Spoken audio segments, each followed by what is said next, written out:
Hello and welcome back to the GoodCourse EDI Leaders podcast. In today's session, we'll be discussing the rather interesting topic of people's names. Amongst other things, we're going to talk about why the simple act of pronouncing someone's name correctly can be so powerful, but also what causes so many people to adapt their names or adopt a new name entirely just to fit in.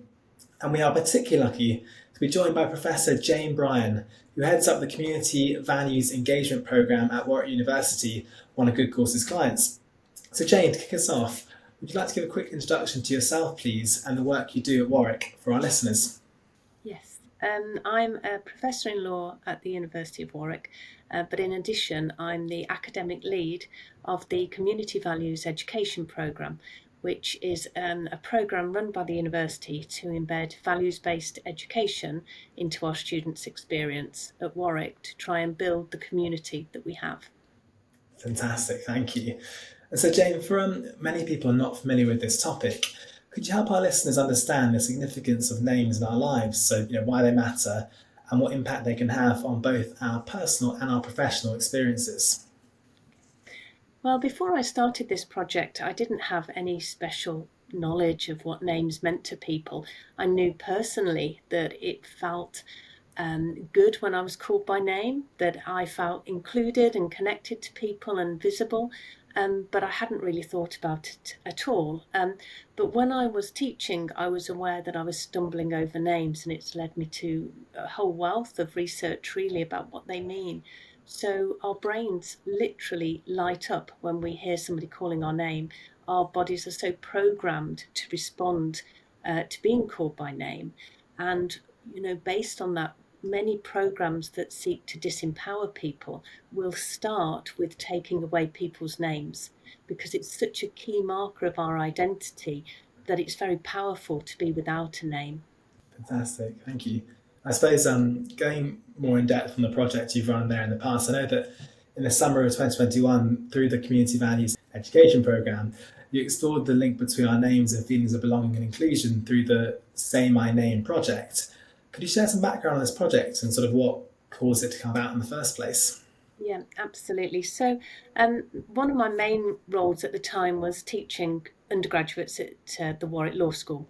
And I don't know any languages other than English and a little bit of O-level French. So I'm not very comfortable dealing with sounds that are unfamiliar to me. And I knew that I was hesitating when I was encountering names that were not familiar familiar to me. And so I was doing the usual thing that I think many of us do, and that was avoiding names and thinking that, I was sparing the students' embarrassment and my own embarrassment when I was encountering names that were unfamiliar to me. So when COVID came and we were all on Teams, it became harder and harder to use non-verbal cues to communicate with people. You had to use somebody's name. And I thought, if I'm finding this is putting a barrier between me and my students because I'm hesitating over names, that's clearly I'm not the only one. So let me try and find out a little bit more about what's happening and find some ways to support staff and students to overcome the uncertainty that can arise when you encounter a name that's not familiar. Fantastic. And I think you're absolutely right that the sudden rush to online interaction that came via COVID definitely put more of a spotlight on how we verbally communicate. And obviously, as you say, that includes saying someone's name as often a start to an interaction, of course. I guess you touched on there as well, Jane, in terms of kind of how best to support staff and students when kind of encountering situations where they might be unfamiliar with someone's name. I know that recently you and the team worked with the GoodCourse content team to co-create an engaging short micro course to help people better understand the importance of names and tips around that. I guess I'd love to hear a bit about what was it that appealed about using this new kind of short form approach to deliver training and content on this topic, and how did you find working with the team on that? Well, we've used GoodCourse in the past as an institution really successfully with staff and students because a lot of people don't want to invest the time in a long course. They just want to get the specifics in a really accessible form.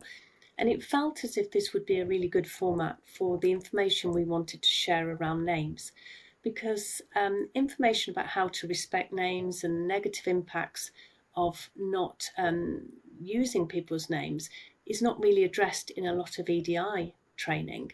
And we felt that this was something short that we could deliver with GoodCourse to people in a way that was engaging and quick for them to get the essentials and then be able to very quickly incorporate that into their practice.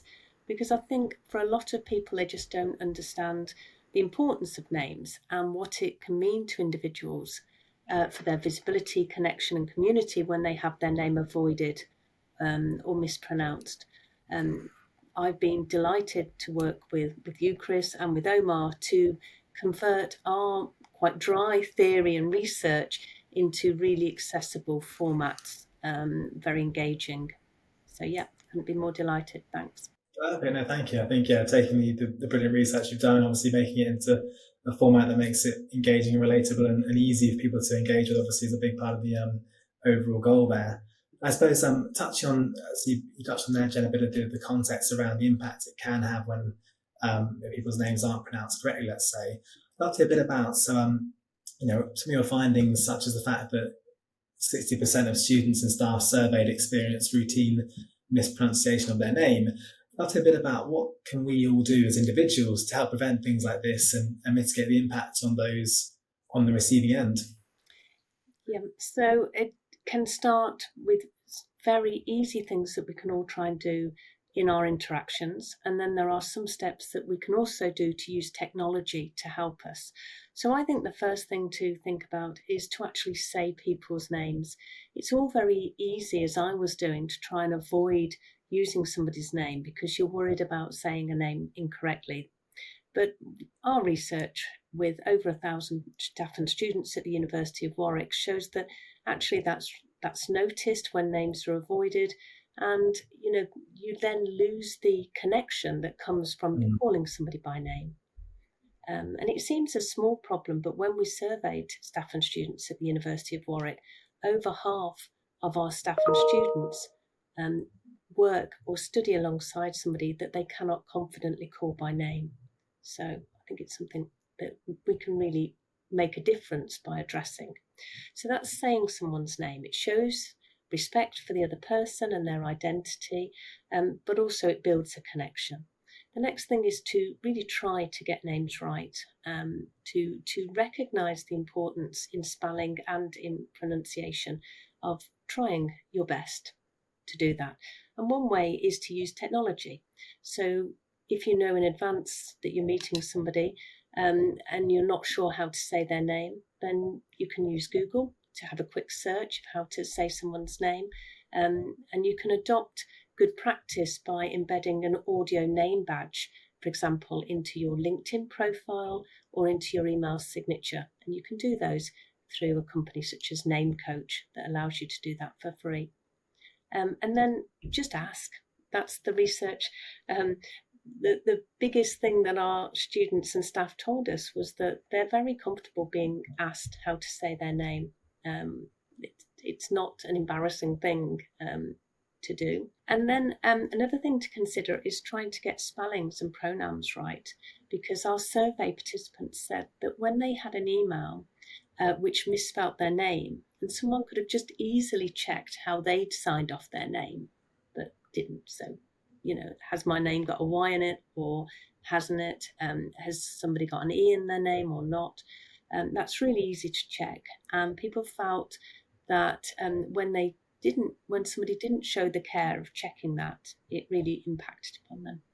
No, thanks, Jen. Actually, I was going to say, in terms of my own personal experience, I know that a couple of years back, I started making a much more concerted effort to ask someone sort of very politely and warmly, if I wasn't sure how to pronounce their name, how to pronounce it. And I'd say that not only is literally every single time I've done that, someone happily shared, but more often than not, someone actually said, "Oh, thank you for asking. I really appreciate that." Even just the act of showing you're trying to practically learn and then make the effort to pronounce the name correctly is a lot more than I think most, including my previous self, would have done, right? So, yeah, I can totally relate to that for sure. Yeah, completely. And I think a lot of us just think, well, I don't want to engage in this conversation. So if I can't avoid somebody's name, I'm just going to make an assumption of the best guess and just carry on regardless. But actually that making an assumption and then just ploughing on with it is not the most respectful way to do it. And like you say, just asking is the better way, I would suggest. 100%. And to round us off then, James, in terms of what, if you were to give some top tips or advice to university leaders across the country, be that sort of leaders on the student service experience side or indeed EDI or perhaps staff kind of HROD leaders, what would you kind of recommend in terms of the best ways to build positive change and awareness around these topics? There are several things that an institution can do to support their individual staff and students. Incorporating advice within EDI training, and that was often missing when I was trying to navigate this myself. Just recognising the importance of names and some top tips on how to address them and the negative impacts of name avoidance, hesitation and mispronunciation. Another thing is to try and normalise good practice. So whether it's in a meeting, encouraging people to say their own name rather than introducing somebody means that you are getting people used to hearing someone say their name correctly. Because we found that people were found it very difficult to correct someone who'd said their name incorrectly, especially if they were people in authority. So, for example, a leader in a meeting or a seminar might mispronounce someone's name, and if someone feels, the name bearer feels that's difficult to correct, then that will be the name they are stuck with effectively. That will be the pronunciation. And our survey respondents said that they were commonly mispronounced. Their name was mispronounced when they started in a job or in a seminar, and that was the name they were stuck with for years. Because that's what everybody copied, the leader in the space, of course. So it's embedding training, it's trying to help staff, for example, normalising audio name badges so that they're a common thing at the university, adopted widely rather than just by those who have got names that many people might find unfamiliar. Fantastic, thank you. I think it's a really good example of having the significance of yourself as a leader getting it right, actually, where others might follow how you pronounce someone's name, and that can stick for a lot longer than just the day itself that you happen to have said it. Well, look, Jane, thank you so much again for joining, and thanks all for dialing in to this episode of the GoodCourse EDI Leaders podcast. If checking out the micro course that Professor Jane, Bryan and others from Warwick with GoodCourse have co-created would be interesting, please let us know, get in touch with the website, and we'd love to hear from you. That's Jane, thanks again. Until next time, thanks for listening, everyone. Okay, thanks, Chris.